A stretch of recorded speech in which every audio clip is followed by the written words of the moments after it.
आज मैं आपसे बहुत ही अनफिल्टर्ड शर्लिन चोपड़ा का एक वर्जन चाहती हूँ। We love to judge people. I had been living with a lot of pain, chronic pain. Negative connotation बहुत जल्दी स्प्रेड हो जाती है। पहला थॉट आपके जहन में क्या आता है? तुम राज हो, खुलती नहीं हो किसी के सामने। मजबूत से मजबूत इंसान भी टूट जाता है। ये जो आपने सवाल रखा है मेरे सामने, ये बहुत ही गहरा सवाल है। प्यार मेरे लिए सिर्फ एक नशा है। डैमेज कंट्रोल कौन करेंगे? कुछ लोग मीडिया के सामने आकर मेरे बारे में अपनी गंदी टिप्पणी रखते हैं। आप देख रहे हैं जो हो रहा है, इज दिस राइट? एक एक्टर के लिए उसका रेपुटेशन नॉन नेगोशिएबल होता है। कभी कभी नहीं होता है खुद को कंट्रोल करना। That's so sweet of you and मैं सलाम करती हूँ आपके इस जज्बे को। ऐसे शख्स से मुलाकात हो तो इस तरह की बातें मैं रोज़ाना करना चाहूँगी। Kudos to you and more love, more power, more strength to you.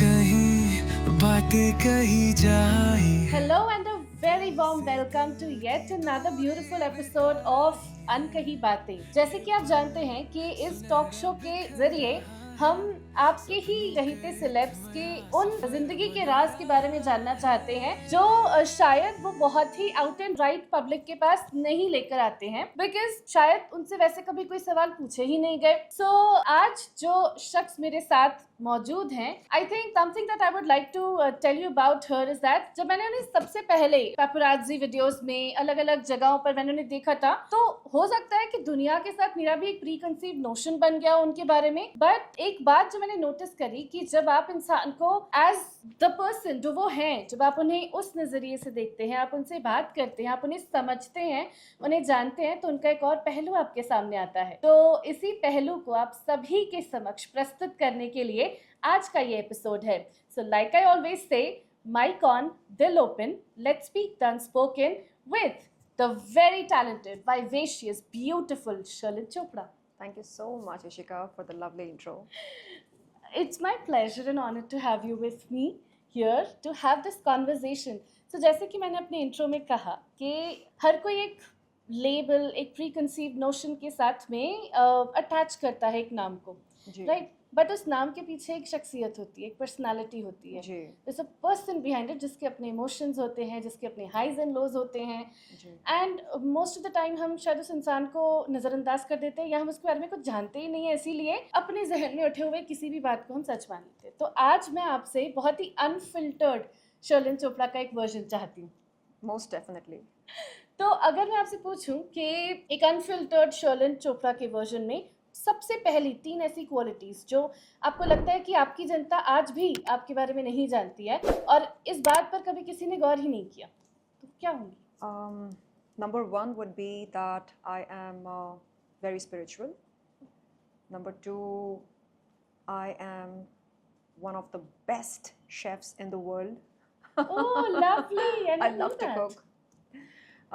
Number 3, I lead a highly disciplined life.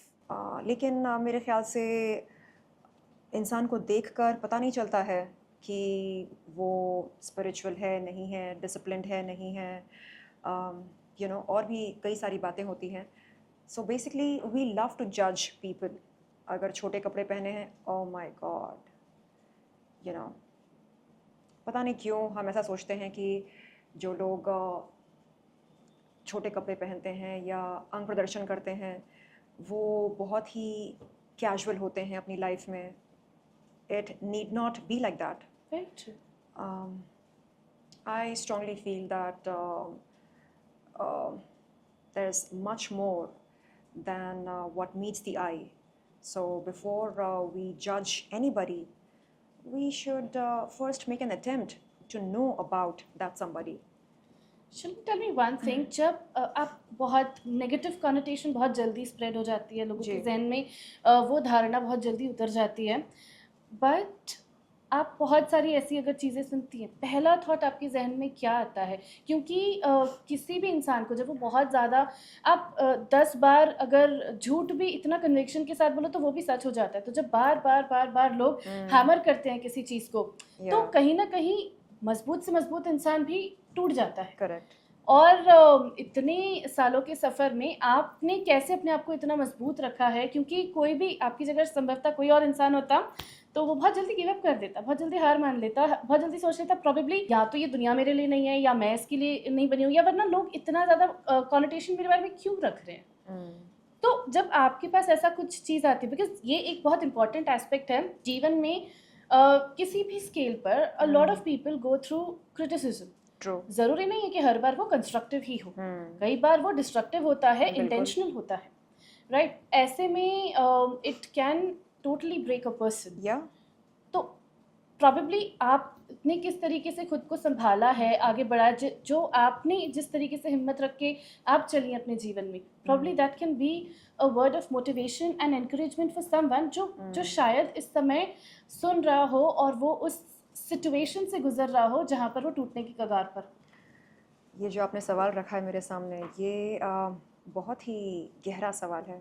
Thank you for posing such a soulful, meaningful question. How do I deal with criticism? पहले मुझे बहुत फ़र्क पड़ता था। मैं बहुत रोती थी, चीखती थी, चिल्लाती थी और अपने करीबी दोस्तों को कॉल करके पूछती थी, इसने ऐसा कहा, उसने वैसा कहा, how dare they say such nasty things, things which are a huge cry from the truth, which are, far, far from the real truth. तो इतना झूठ कोई कैसे बोल सकता है किसी के बारे में?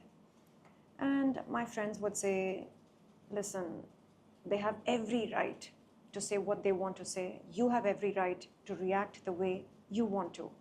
And they would tell me time and again that it's okay. किसी के कुछ बोलने से मेरी इमेज अगर बदलती है तो इसका मतलब मेरी इमेज का फाउंडेशन बहुत ही खोखला है। तो ख़ुद को इतना मज़बूत बनाओ कि कोई गंदी से गंदी गाली क्यों ना दे, आप पर उसका कोई गलत असर नहीं पड़ना चाहिए। और मैं उनसे कहती, how is that possible? It's practically not possible. I was about to ask you that. It's easier said than Yeah. done. ये मतलब अगर कोई आपको सलाह दे रहा है इस बात की तो उनके लिए कहना फिर भी आसान है, पर जिस पर बीतती है Exactly. उसे पता चलता है कि क्या महसूस होता है। तो आपने पढ़ा होगा, देखा होगा कि कैसे कुछ लोग मीडिया के सामने आकर मेरे बारे में अपनी गंदी टिप्पणी रखते हैं, ओछी बातें कहते हैं और टोटल कैरेक्टर असैसिनेशन करते हैं और सरेआम इज़्ज़त की धज्जियाँ उड़ाते हैं। बावजूद इसके मैं खुद से कहती हूँ इट्स ओके। उस शख्स को शायद नहीं पता कि मेरी असलियत क्या है। द ऑलमाइटी, रब, परवरदिगार, जिन्होंने मुझे बनाया है, उनको पता है मैं कौन हूँ, मैं कैसी हूँ। तो मेरे ख़्याल से कहीं ना कहीं मेरा जो कनेक्शन है रब के साथ या ईश्वर के साथ या खुदा के साथ, वो जो कनेक्शन है वो अटूट है और उस कनेक्शन ने आज तक मुझको संभाल कर रखा है।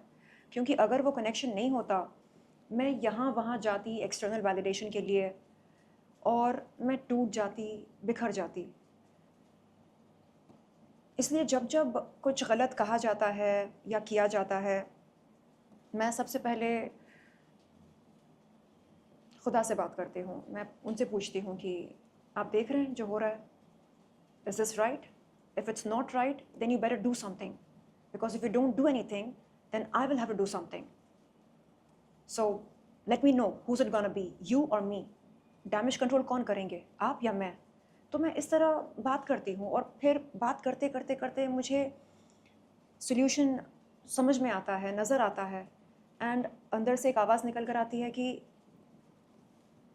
क्यों एक नॉन इशू को इशू बना रही हो। और फिर मैं कहती हूँ अच्छा ये नॉन इशू है, आपको समझ में नहीं आ रहा है? एक एक्टर के लिए उसका रेपुटेशन नॉन नेगोशिएबल होता है। Absolutely. और जब रेपुटेशन पर अटैक किया जाता है एक एक्टर की क्रेडिबिलिटी पर अटैक किया जाता है, तो मेरे ख्याल से उससे बदतर कुछ हो ही नहीं सकता एक एक्टर के लिए या किसी भी पब्लिक फिगर के लिए।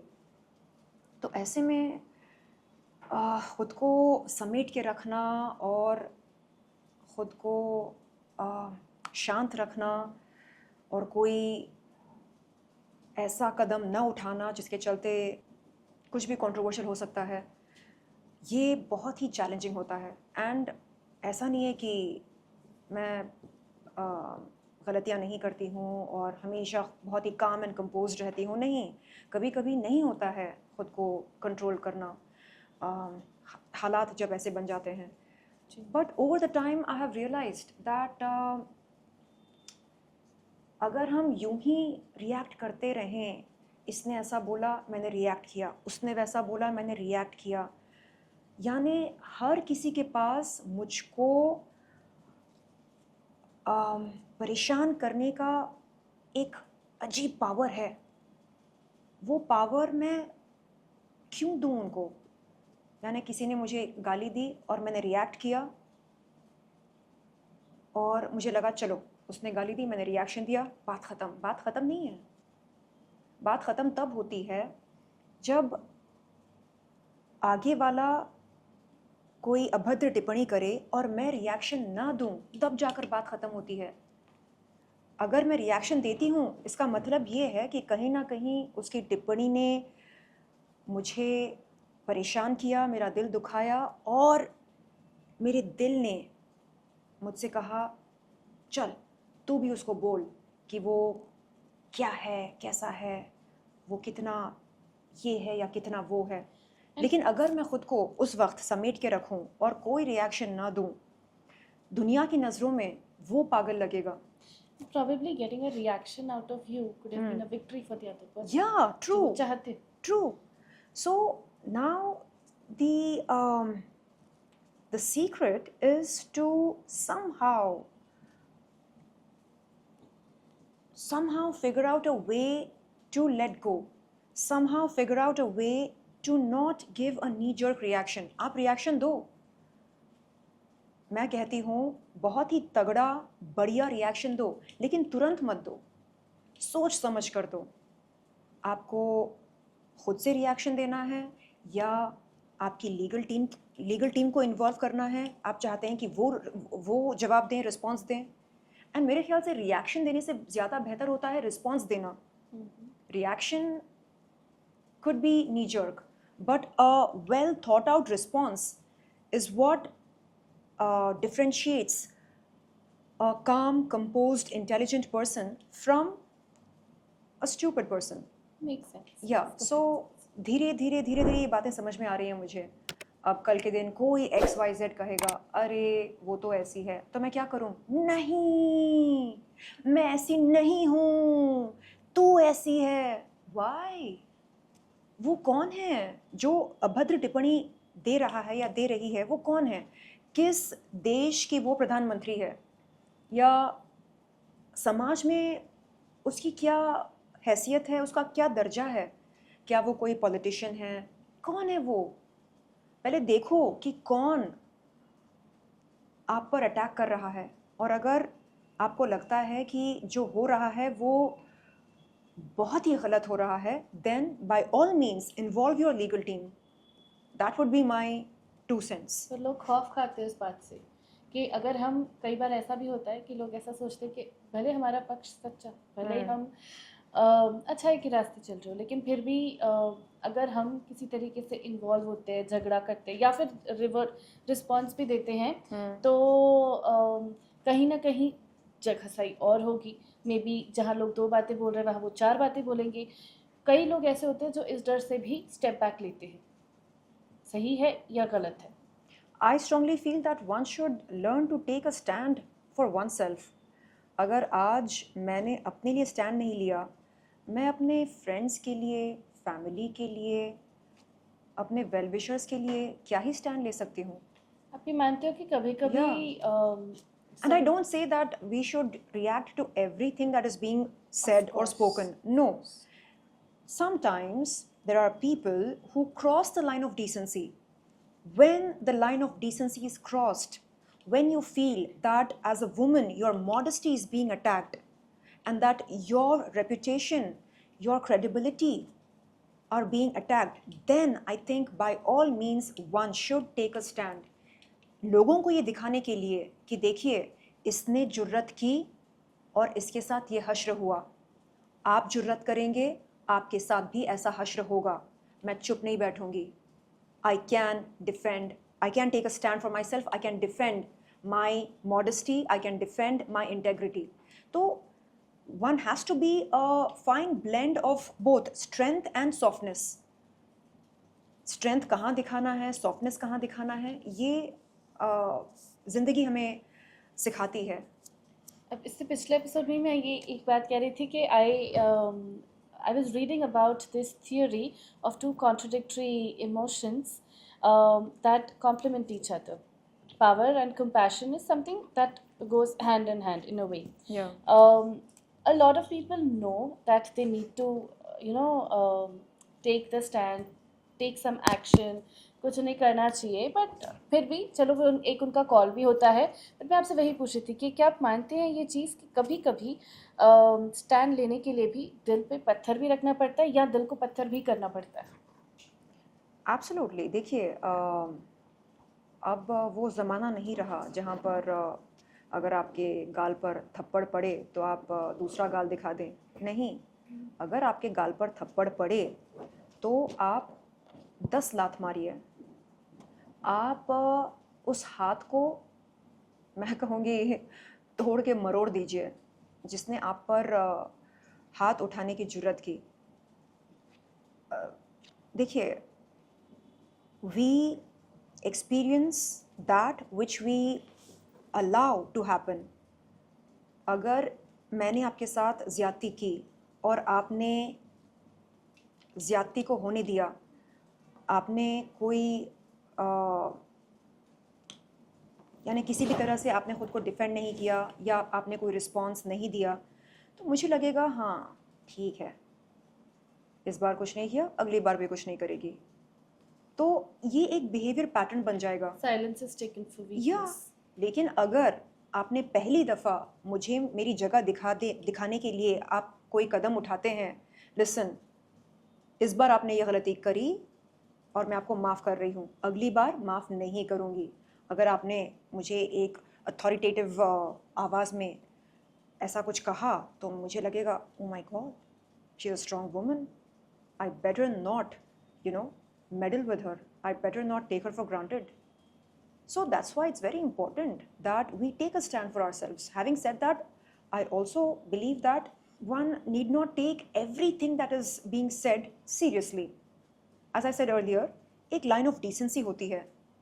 अगर कोई उस line को cross करने की जुर्रत कर रहा है, only then one should take a firm stand for oneself. I completely agree to that. You're born and brought up in Andhra Pradesh, right? Ji.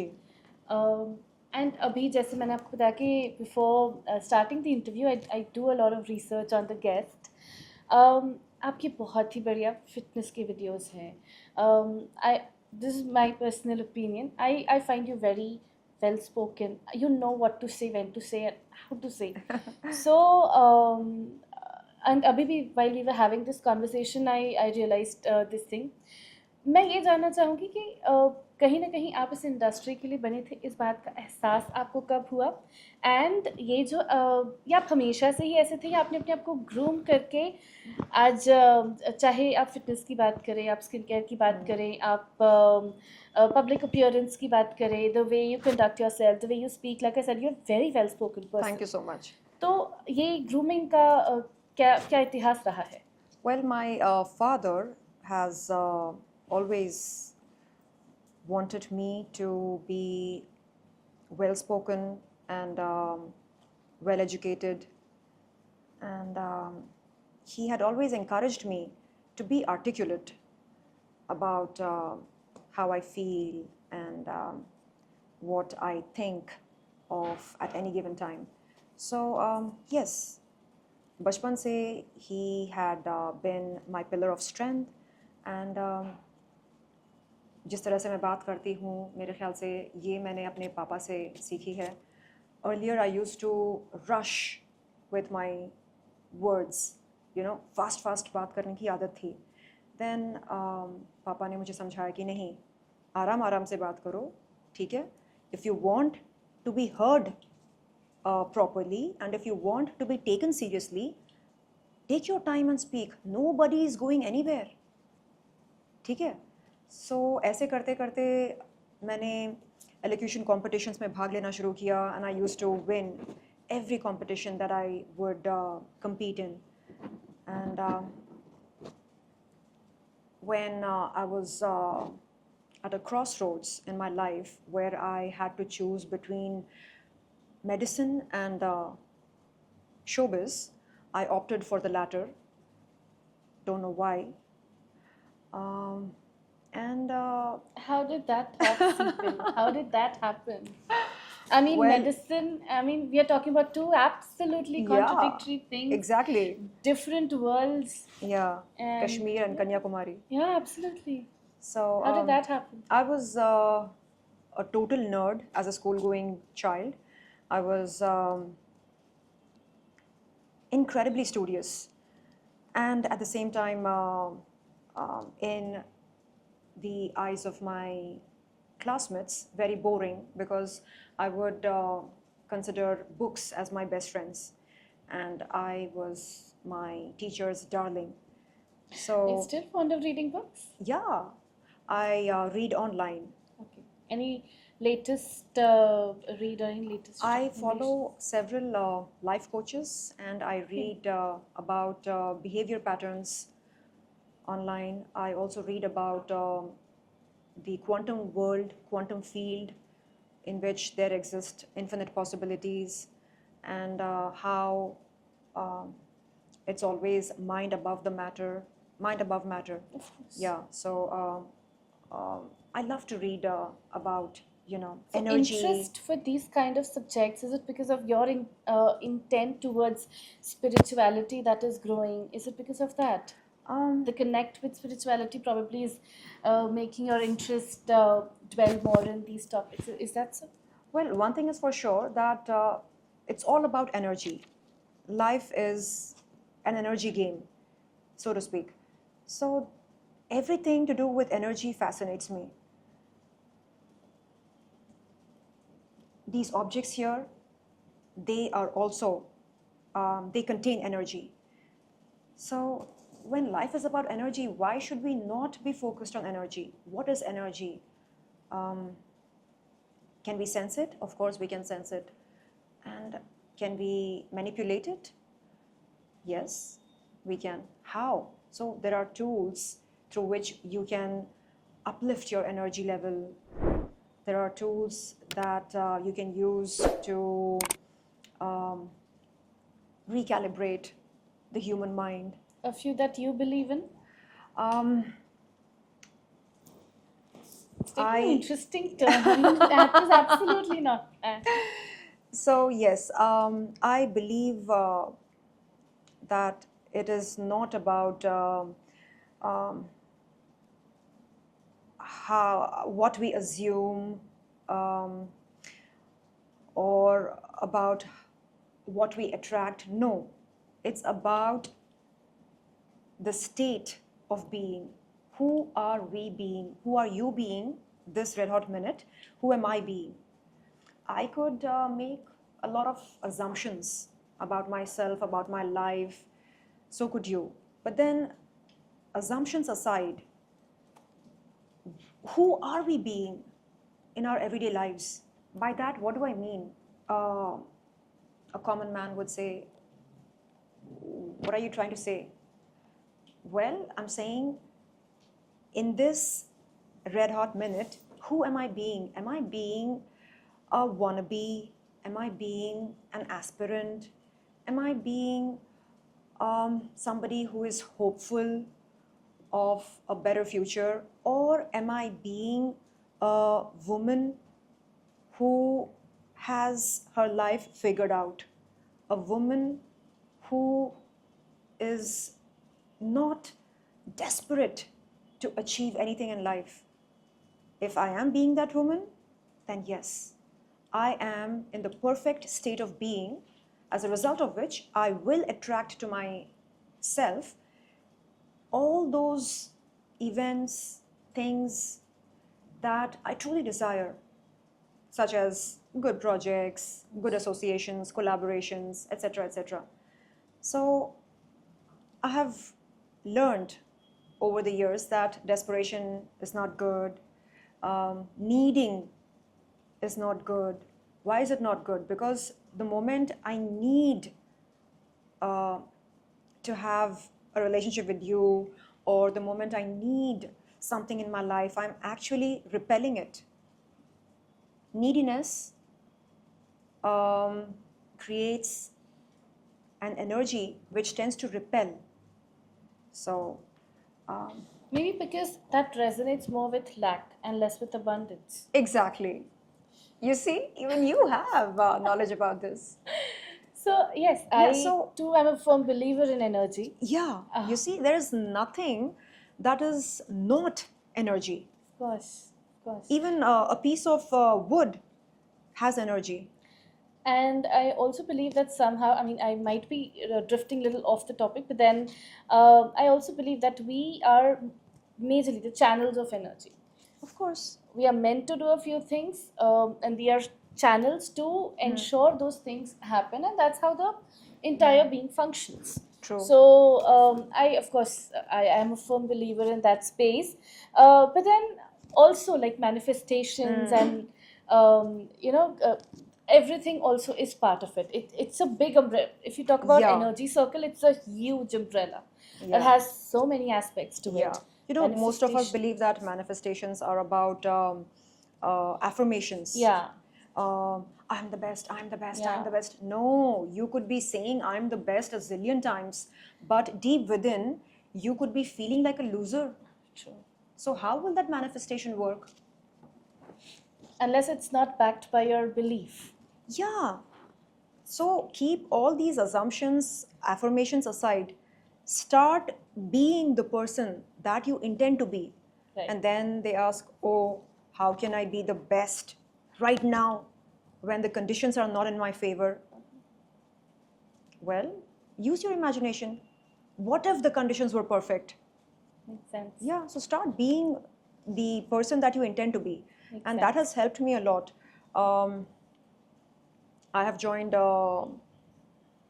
some professionals who are helping me understand my brand value, and they tell me that, listen, especially my manager, my publicist, who is also my mentor, and I would say my guide. She has been, helping me understand myself better.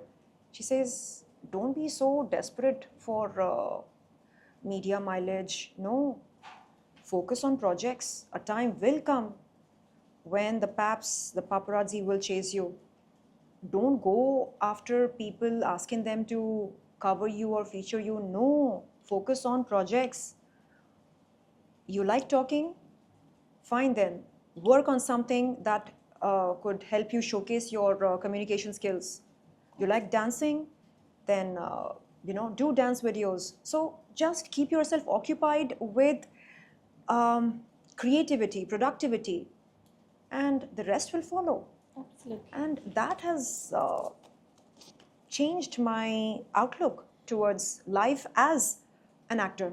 I mean, consider the fact that from medicine to showbiz, I mean, it's a huge shift and Yeah. a fantastic journey for that reason. And which brings me to my next question. How did Bollywood happen? Like, you came to Bombay, gave auditions. Like, what was your audition journey like? So, the first film that I did was Red Swastik, Red Swastik. which was distributed by Yash Raj. I played a psychotic killer in the film, and I think not many would dream of starting off their Where- acting careers with a psychotic role. you know. So it was immensely challenging for me. Generally, as an actor, you go to your bank of emotions and memories, correct, to help you um, relate to characters or to create some sort of emotional, I would say, to basically to help you prepare for your role. Right. Correct. Must have done Now, some research and tell me everything. something. How does a newcomer prepare for the role of a psychotic killer? Please help me understand. No experience as an actor, and also a non-criminal record as a human being. Not that I have, murdered people or attempted to murder people. So then, where do I get emotional support from to prepare for my role or character? So then, when I asked the director to help me Yeah. prepare, he said, well, you are not a murderer, you are not psychotic, okay. But then, what about somebody who is psychotic? Try to figure out what happened to her. Why did she become psychotic? Nobody is born psychotic, correct? Absolutely. So try to figure out as to what happened to this lady or this girl. वो ऐसी क्यों बन गई? So dig deeper and you will get your answers. Absolutely. Yeah. And then thereafter, Bollywood followed by, and everything else that happened. And we've seen you doing some amazing projects as well. So, like I mentioned, कि आपका इस part पे कोई क्योंकि like I said, मैं आपकी communication से काफ़ी प्रभावित हूँ. If मैंने जैसे hate story में देखा था, and I was thinking कि she has a wonderful physique. She speaks so well. I definitely am looking forward to see her doing some really meatier roles, because other people might have different opinion, but this is what I felt very much deserved them. Thank you. So that's what my point was. Why aren't people noticing this side of you? Why they have just one angular vision towards, okay, if we talk about Sherlyn Chopra, you know her only as a few labels that the Correct. Google or internet has given. Yeah. Why not the other side? Why not the aspect where she has acted pretty well, she dances very well, she has a wonderful physique, she knows how to speak well, she can आपकी हिंदी भी बहुत बढ़िया है, मैंने वो भी notice किया है Thank कई you. सारे आपके इंटरव्यूज जी. में. तो ये सारे पहलू हैं, तो आपको क्या लगता है, what is stopping? See, as people, as human beings, we tend to focus mostly on one's appearance, one's physicality, on aspects which are obvious. So it becomes very difficult to break stereotypes. As I said earlier, when people look at girls wearing short clothes or attires, they instantly form an opinion. An opinion that is rooted in the belief that this girl is easy, this girl is not very spiritual or religious, this girl loves to flaunt her assets, this girl is ready to mingle. So these are the opinions that come to one's mind instantly when they look at girls or women flaunting their assets. People approached you with that kind of intent? Like, obviously, people understand a malicious intent, Yeah. especially we being the female folks. Yeah. We tend to analyze this. So, anything of that sort, has that ever occurred which has made you more cautious about this thing? Because it's very deeply, I think, rooted into Yeah. system as well, and that comes when repetitively you get that kind of hammer. That's what I said. 10 bar conviction के साथ बोला वो झूठ भी लोगों को सच लगता है. Correct. एंड हमें लगता है कि अगर किसी महिला में सब्सटेंस अगर अगर किसी महिला में सब्सटेंस है तो वो महिला अंग प्रदर्शन नहीं करेगी, वो महिला अपने एसेट्स को फ्लॉन्ट नहीं करेगी। ओके, इसका मतलब जो महिला अपने एसेट्स को फ्लॉन्ट करती है उसमें सब्सटेंस नहीं होता है। जो महिला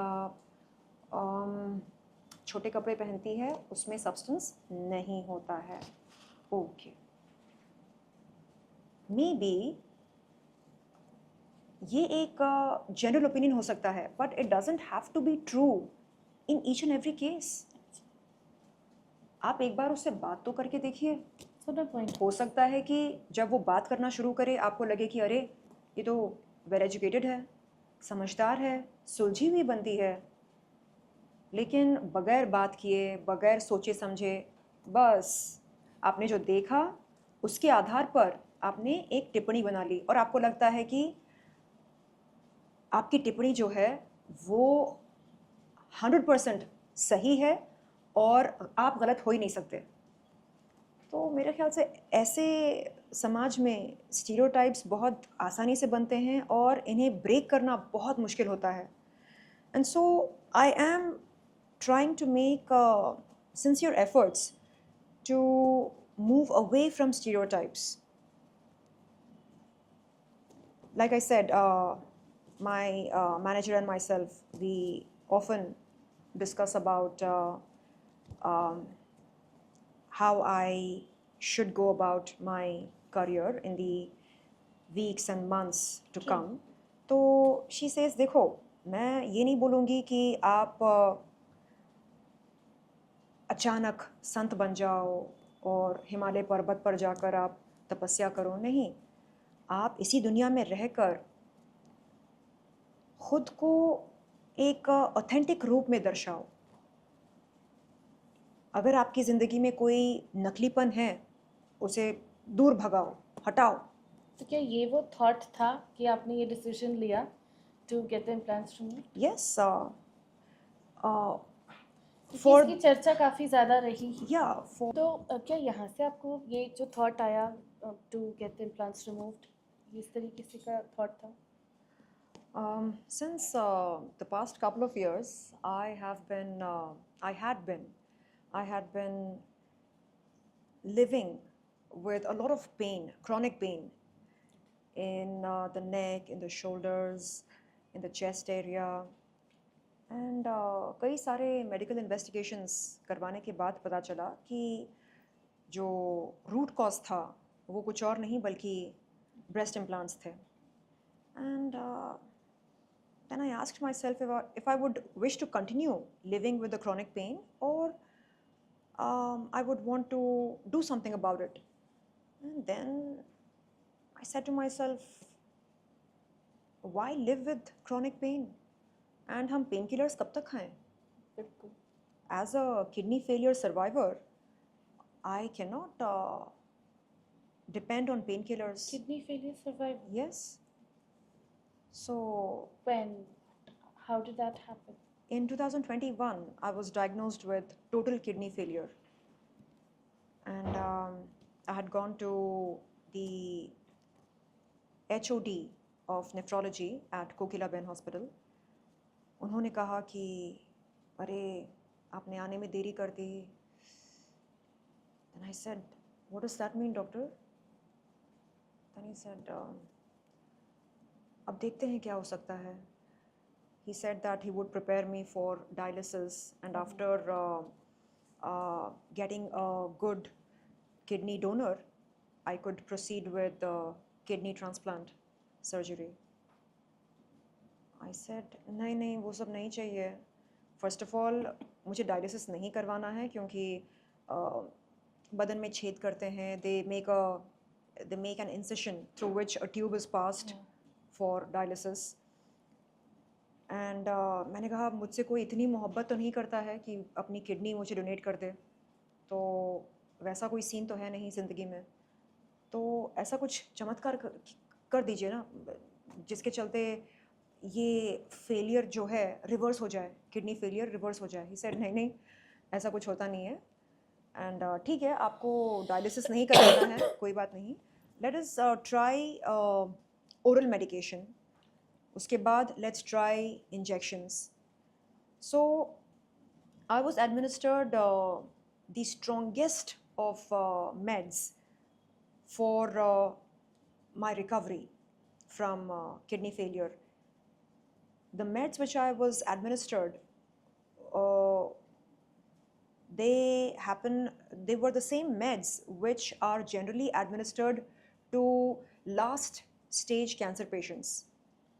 तो उतने strong medication मुझको दिए गए, and within 3 to 4 months, I think, by the grace of the Almighty, my kidney failure miraculously got reversed. जबकि साइंस इस बात की इजाज़त नहीं देता है, there is no concept of reversal of kidney failure in science. That was a आप miracle. हर search engine पर जाकर पढ़ लीजिए, पता लगाइए क्या दुनिया में ऐसे लोग हैं जिन्होंने अपनी किडनी फेलियर को रिवर्स किया है।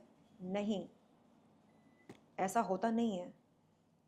तो जब डॉक्टर ने देखा कि अरे आपके टेस्ट रिजल्ट्स तो बहुत अच्छे आ रहे हैं, so with in less than 4 months I happened to I so within less than 4 months I managed to miraculously reverse my kidney failure.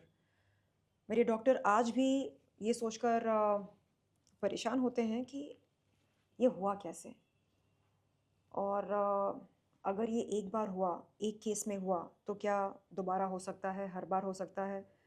और मैं उनसे यूं ही पूछती हूँ, डॉक्टर क्या ऐसा हुआ एक और बार आपके साथ, किसी दूसरे पेशेंट के साथ क्या ये चमत्कार हुआ? एंड ही सेज नहीं हुआ, अभी तक नहीं हुआ, आप ही वो पेशेंट हैं जिनके साथ ये चमत्कार पहली दफ़ा हुआ, और पता नहीं ये पहली दफ़ा और आखिरी दफ़ा होगा या आगे चलकर हम इस तरह के चमत्कार देख सकते हैं। So the point I am trying to make is that अगर आप दी ऑलमाइटी के साथ या कॉस्मोस के साथ या यूनिवर्स के साथ एक रिश्ता बनाते हो, और आप रोज़ाना यूनिवर्स से बात करते हो ये सोचकर कि हाँ, यूनिवर्स आपकी बातें सुन रहा है और यूनिवर्स को आपकी फ़िक्र है, और अगर आपको कुछ हो जाए तो यूनिवर्स है ना, जैसे SR के कहते हैं मैं हूँ ना, वैसे यूनिवर्स हमसे कहता है मैं हूँ ना, एक बार भरोसा करके देखो। तो मैंने किया भरोसा। So I have this belief कि कहा जाता है कि when you give up, he takes over, and when he takes over, तो जीत तो सुनिश्चित है ही। एब्सोल्युटली।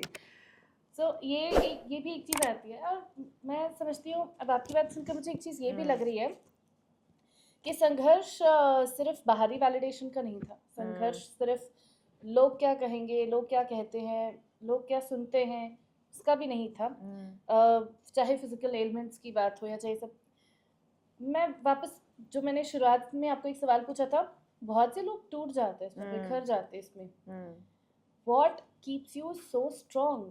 क्योंकि कई लोग लाइक मैंने देखा है लोगों को टूटते हुए, मैंने देखा है लोगों को गो थ्रू करते हुए, स्ट्रगल करते हुए, और इसी वजह से ये शो बनाने के पीछे का एक मोटिव ये भी रहा है कि at some point in time, जिससे जो जीवन के उस मोड़ या उस पड़ाव पर है जहाँ पर ज़रा सा मोटिवेशन अगर उन्हें हिम्मत दे सकता है आगे बढ़ने की, I would like to take that chance. वो एक इंसान के लिए भी मैं पूरा सेटअप मेरे लिए वर्थ इट है। That's so sweet of you, and मैं सलाम करती हूँ आपके इस जज्बे को, जो आप कह रहे हैं कि अगर एक ज़िंदगी भी आप बचा सकती हैं तो इट्स वर्थ इट। ये जो आप काम कर रही हैं रोज़ाना, it's absolutely worth it. So kudos to you, and more love, more power, more strength to you. Thank you so much. So yes, coming back to your question, especially for an outsider जिसको kidney failure हुआ हो, और जिसको कुछ लोग attack करना पसंद करते हैं, जिसकी क्रेडिबिलिटी को, ऑथेंटिसिटी को कैरेक्टर को, रेपुटेशन को कुछ लोग अटैक करना पसंद करते हैं। ऐसे माहौल में ख़ुद को टूटने से रोकना और बिखरने से रोकना ये बहुत ही मुश्किल हो जाता है।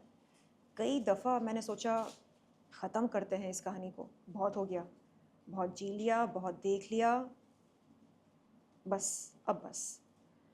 और फिर सोचती हूँ कि मेरे जाने के बाद क्या होगा?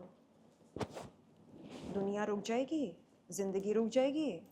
नहीं, ज़िंदगी तो चलती रहेगी, चाहे हम रहें ना रहें। बिल्कुल। And that is the beauty of life. It goes on and on and on. तो मैं खुद से ये सवाल करती हूँ कि अगर मैंने कोई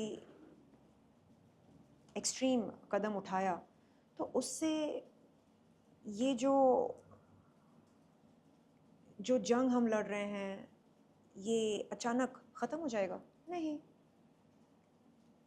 कोई और लड़की इस पोजीशन में आकर इस जर्नी को जिएगी। नाम बदल जाएगा, चेहरा बदल जाएगा, लेकिन जो मुसीबतें हम झेल रहे हैं, जो संघर्ष हम देख रहे हैं, महसूस कर रहे हैं, जो संघर्ष की बात हम कर रहे हैं, वो संघर्ष तो चलता रहेगा ना। उस संघर्ष को हम कैसे ख़त्म करें? Through awareness, correct? सो मैंने सोचा why not make my life a testimonial, why not talk about the factors that have shaped my life and made me the person that I am today. पहले मैं एक डरी सहमी हुई लड़की हुआ करती थी। आज मैं कहती हूँ अगर किडनी फेलियर ने मुझे ख़त्म नहीं किया तो मुझे कोई फ़र्क नहीं पड़ता कि कोई मेरे बारे में क्या बोलता है, क्या सोचता है, कोई मुझे अपनाता है या नहीं अपनाता है, कोई मुझे अपना दोस्त मानता है या नहीं मानता है, मुझे कोई फ़र्क नहीं पड़ता है। क्यों? क्योंकि मैंने जो ज़िंदगी का कोड होता है, सीक्रेट कोड, वो मैंने हैक कर लिया। वो कोड क्या है? वो कोड ये है कि जब तक आप सोर्स एनर्जी के साथ जुड़े हैं, वो एनर्जी जो इस ब्रह्मांड को चला रही है, जब तक आप उस एनर्जी के साथ जुड़े हैं, वो एनर्जी आपका ख्याल रखेगी। उसे लाइफ फोर्स कहा जाता है, सोर्स एनर्जी कहा जाता है। आपकी फैमिली, आपकी माँ, आपके पिता, आपके दोस्त, आपके एडवाइज़र, आपके बॉयफ्रेंड, आपके हस्बैंड, आपके सो कॉल्ड बेस्ट फ्रेंड्स आपका ख्याल रखें ना रखें, वो लाइफ फोर्स आपका ख्याल रखेगी। ये कोड मैंने हैक कर लिया। तो उस एनर्जी के साथ हम कैसे बनाए रखें? क्या करना होता है? हाँ जी, रोज़ गुड मॉर्निंग मैसेज भेजना होता है? क्या करना होता है? नहीं, nothing, know people pleasing, nothing, just firm belief that yes I am not alone. वो है ना, दैट्स इनफ। वो विश्वास, वो अटूट विश्वास कि मैं अकेली नहीं हूँ और मेरे साथ हमेशा एक एनर्जी मौजूद होती है। वो एनर्जी मैं महसूस कर सकती हूँ और वो एनर्जी कभी मेरे साथ कुछ गलत नहीं होने देगी। ये विश्वास जब तक कायम रहेगा तब तक मेरा बाल भी कोई बांका नहीं कर सकता है। बिल्कुल बनी बात है। तो आज मैं कहती हूँ किडनी फेलियर क्या चीज़ है? नथिंग। Make sense.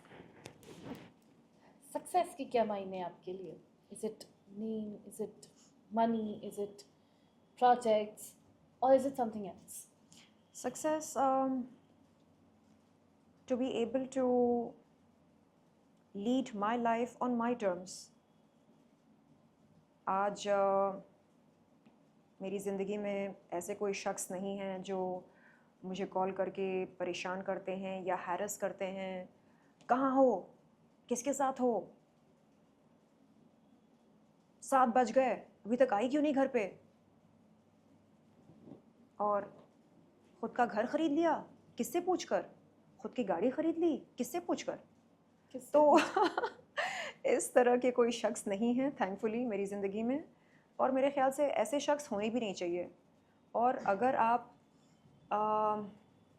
एक कंडीशनल प्यार में बंधे हुए हैं और उस रिलेशनशिप से बाहर नहीं निकल पा रहे हैं, तो मैं आपसे कह दूं कि अगर आपकी लाइफ में रिस्पेक्ट नहीं है, then please get out of any relationship or situation that you are in, क्योंकि without respect there is absolutely no meaning to anything, any relationship.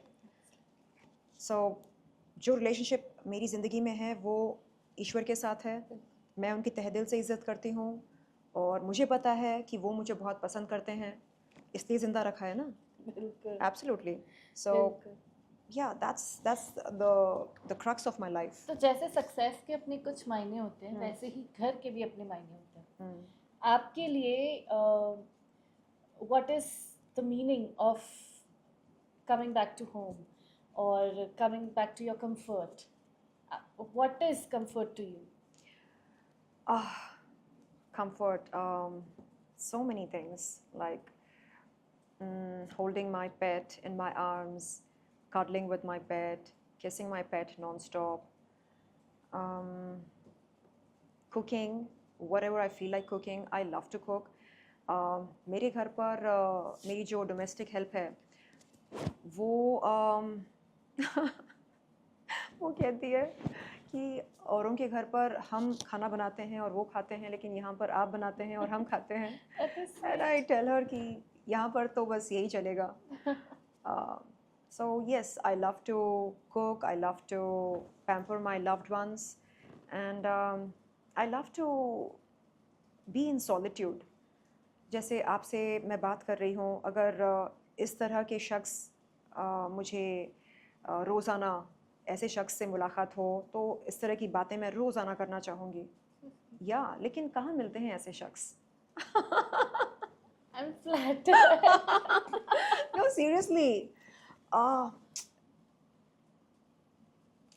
असल ज़िंदगी में आप अगर मीनिंगफुल बातें करना चाहो तो लोग बोलते हैं अरे बोरिंग कॉन्वर्सेशन है। हाँ बता ना उसकी ज़िंदगी में क्या हो रहा है। हाँ, गॉसिप जी, हाँ मसाला। या पता है वो कल रात कब आई थी वापस, पता है उसका चक्कर किसके साथ चल रहा है। सो people like to indulge in gossip, पता नहीं क्यों। ठीक है, it's fun sometimes but not every day every time. So yeah, as you said, what do I love?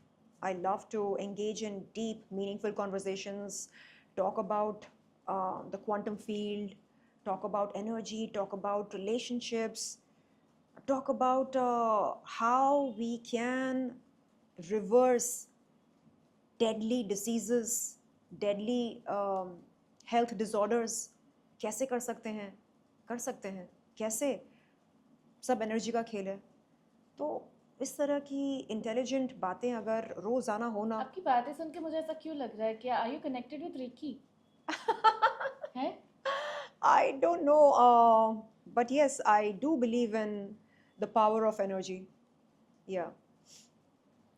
So I think लोग जब पूछते हैं why are you single, कोई मिल जाए आपकी तरह, आपका कोई मेल वर्जन अगर मुझे मिल जाए ना, by God, मैं खुद पूछूंगी will you marry me? That is so sweet. I'm glad. तो इस सेगमेंट का नाम था बातों बातों में, जी और बातों बातों में इतनी बातें हो गई कि पता ही नहीं चला। ट्रू। और मुझे लग रहा है जिस हिसाब से हम बातें कर रहे हैं, पूरी रात भी हम बैठ के बातें करते रहे, बतियाते रहे, तब भी सवाल Yes. कम नहीं पड़ेंगे Absolutely. और कॉन्वर्सेशन लगातार चलती रहेगी। बट क्योंकि समय समाप्ति की घोषणा है इस समय पर, तो इसी के साथ हम बढ़ते हैं अपने अगले राउंड में, जिसका नाम है mirror talk. Cool. Mirror talk, अब आपके सामने एक क्यूट सा छोटा सा मिरर है। आपको मुझे 1 से 21 के बीच में कोई एक नंबर बताना है एंड मैं आपको एक इनकम्प्लीट सेंटेंस दूंगी। ओके आपको अपने आप को मिरर में देख के उस इनकम्प्लीट सेंटेंस को कंप्लीट करना है, इस कदर जैसे ये क्वेश्चन आपको ऐसे में आया हो जिस पर 5 मार्क्स मिलते ओह ठीक है हैं। ऑलराइट, Hmm, सो ठीक है, आप पहले मुझे बताएं 1 से 21 के बीच में पिक एनी नंबर। 11 11, ओके। तो आपका इनकम्प्लीट सेंटेंस है कि प्यार मेरे लिए सिर्फ कंप्लीटेड।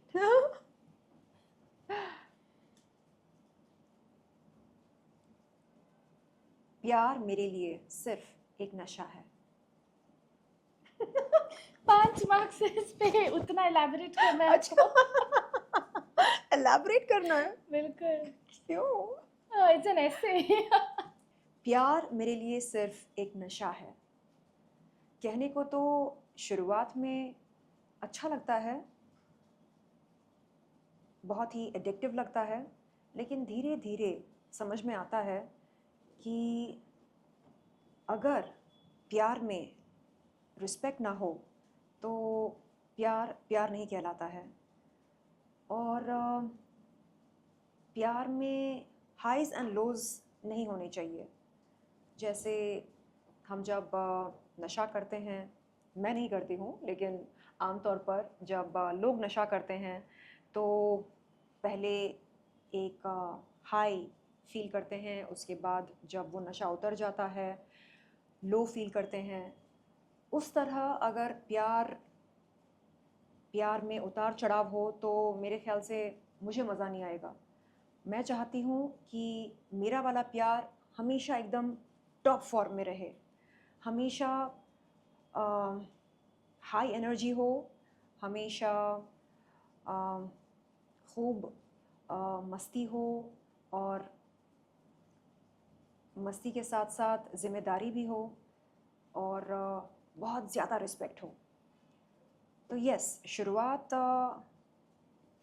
नशे जैसा हो सकता है लेकिन बाद में ठहराव बहुत ज़रूरी है प्यार में beautiful, thank you so much for thank this. You अब मैं आपको ना कुछ क्योंकि मुझे थोड़ा शेरो शायरी का शौक है सुनने का, I don't write as much, मैं आपको कुछ ऐसी पोएट्रीज बताऊंगी, ठीक है? आपको मुझे बताना है कि ये सुनकर आपको कोई व्यक्ति या कोई सिचुएशन जिससे आपसे कनेक्ट कर सकते हैं, आपको मुझे उसके बारे में विस्तार से बताना है।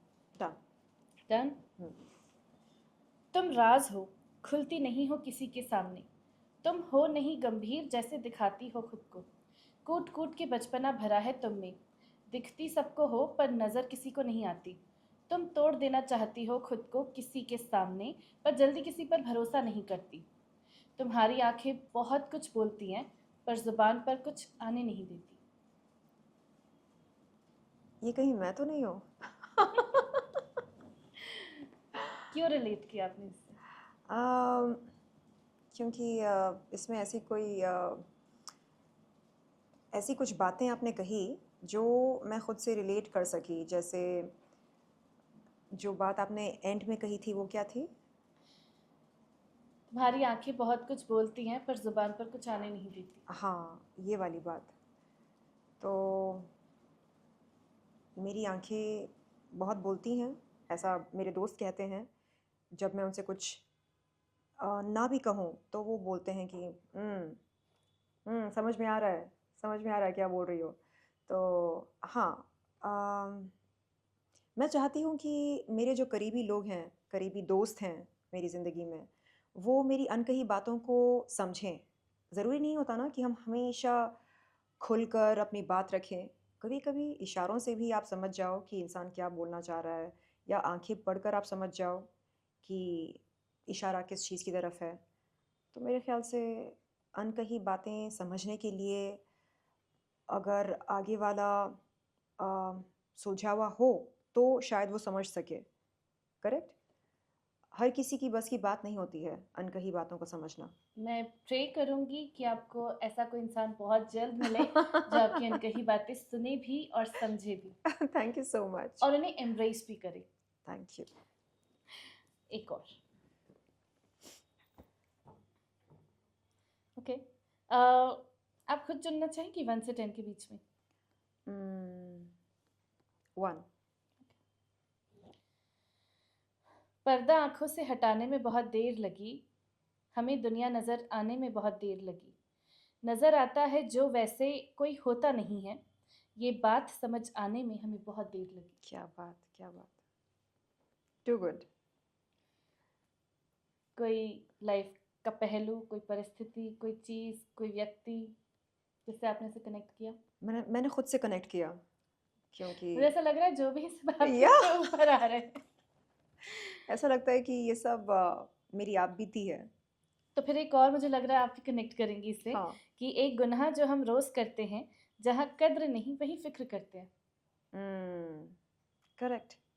एक गुनाह हम रोज करते हैं जहाँ कद्र नहीं वहीं ना फिक्र फ़िक्र करते करते हैं। हैं. बिल्कुल. This is to do with external validation I think. जहाँ कद्र नहीं वहीं फिक्र करते हैं. एब्सोल्युटली। लोग क्या यानी कहेंगे? यानी ये क्या सोचेगा, वो क्या सोचेगा. अरे एब्स जिसको जिसको इज्जत करनी होती है वो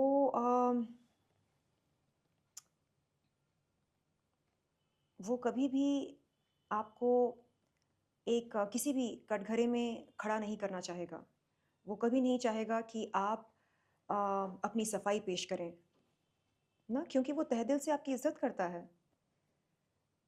और ये जो लोग होते हैं जो अम, टिप्पणी करते हैं, अरे दुकान नहीं चली तो इम्प्लांट्स निकलवा दिए.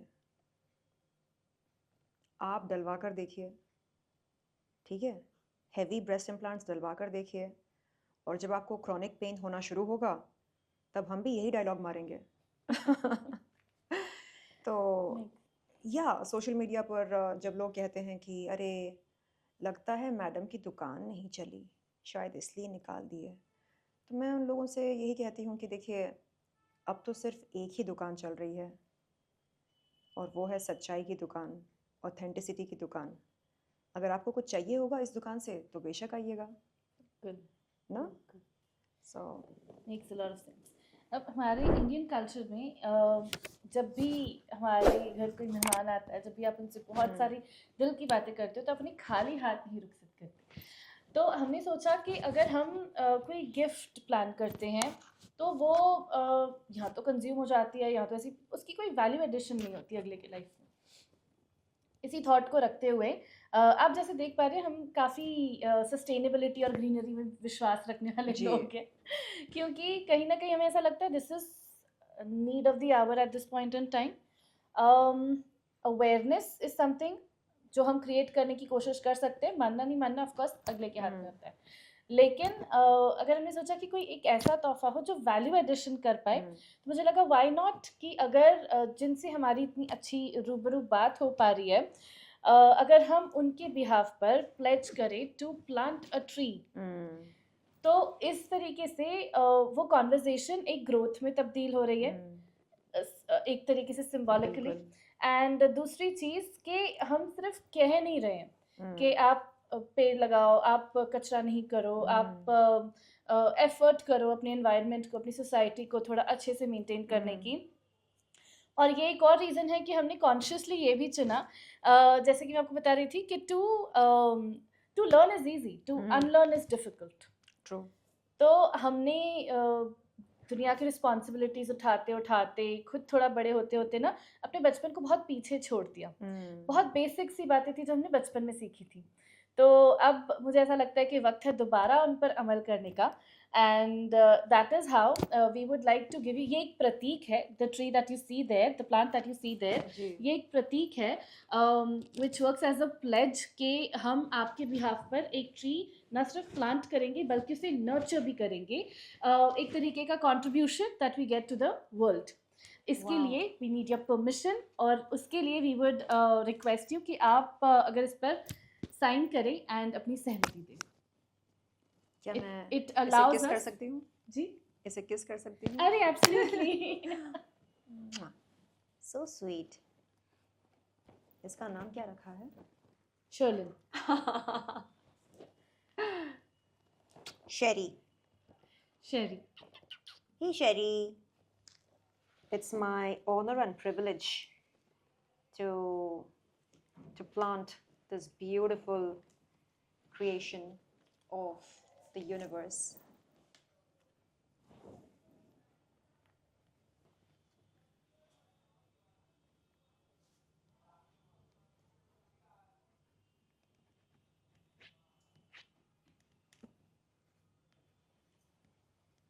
This is Sherry. Beautiful. So with this यही थी हमारी अनकही बातें, यही थी जो हम दुनिया तक पहुंचाना चाहते थे. Only positivity and only good thoughts, क्योंकि आई थिंक नेगेटिविटी ऑलरेडी बहुत है, तो ज़्यादा बढ़ाकर मतलब नहीं है. Absolutely. थोड़ा बहुत ही सी in our capacity what we can contribute to the universe in a way, to the world environmental perspective, and to people emotions perspective. We try to do that. Thank you so much for having me here. Thank you so much. I would again say it's a pleasure and honor to have this conversation with you. Likewise, the feeling is mutual. Take care, and I will see you in the very next episode with another beautiful guest जिनकी अनकही बातें आप ज़रूर सुनना चाहेंगे. So just stay tuned, and like I say, mic on, दिल open, let's speak the unspoken only on अनकही बातें powered by वारी. ये एक और प्रतीक है. जैसे हम टॉर्च बेयरर कहते हैं कि जोत से जोत जगती है, तो उसी तरीके से this is a candle which is made out of soya wax and coconut wax. So environment को नुकसान नहीं पहुंचाता है. At the same time it's a symbolic message कि आज जो हमारी ब्यूटीफुल कॉन्वर्जेशन हुई है जी. वो इग्नाइट करे मोटिवेशन की एक light to rest of the world is well. Thank you so much. Wow. So gorgeous. और इसका थीम ओशन इसीलिए है क्योंकि ओशन में बहुत सारे मोती होते हैं, Wow, look at this. Plus उसमें एक ठहराव होता है, जी. एंड जब ज़रूरत होती है तब उसमें उछाल भी आता है. हाँ. That's how we should be. जब ज़रूरत लगे तब Yeah. ठहराव भी आना चाहिए, जब ज़रूरत लगे तब उछाल भी आना चाहिए. कुछ लो. बिल्कुल. शोर मचाओ. बिल्कुल बिल्कुल. This is so gorgeous. Look at this, guys. Look at this. Look at these. Beautiful. I would never want to light this. ऐसे ही इसको देखकर मैं आप हमें याद करेंगे. या आपको याद करूंगी. Love and appreciation. ये पल सुनहरा बिखर रहा है, सपनों के इत्मया सफर बना रहा है.